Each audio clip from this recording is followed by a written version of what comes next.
A lot of us have been watching this Hurricane Idalia making landfall in Florida this morning. It hit Florida's Big Bend as a Category 3 with damaging winds capping out at around 125 miles per hour and catastrophic storm surge.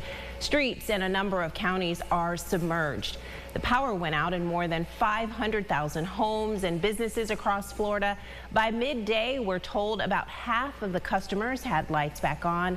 Idalia is now moving through Georgia toward the Carolinas. Meanwhile, volunteers from western New York are in Florida to offer some aid. That's right. Natalie Kuchko spoke with one of those volunteers for more on the plans in the coming days. Natalie.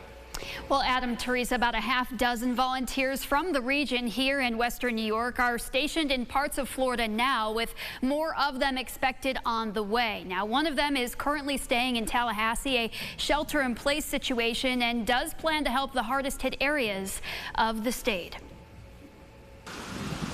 With Idalia making landfall in Florida's Big Bend, southeast of Tallahassee and north of Tampa Bay, the American Red Cross has deployed volunteers, many of whom have been on standby there for days. Diane Sargent was sent from the Buffalo area to Tallahassee, where travel is currently prohibited.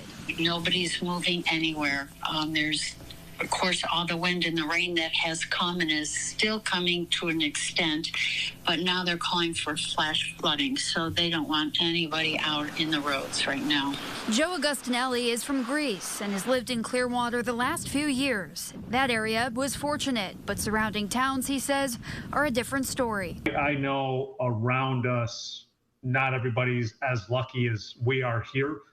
There's no access to the beach areas. I wouldn't even be able to get down there if I needed to. And that's due to the flooding, streets being closed. I mean, I drove through that parking lot Sunday, and it was combined Wegmans and Costco on Christmas Eve, multiply that by 10, and it was just crazy. As for the Red Cross, Sargent is down south on a 2-week commitment, traveling to some of the most devastated areas once travel resumes. Probably within the next day or two, we'll be out doing the general areas, not going house to house.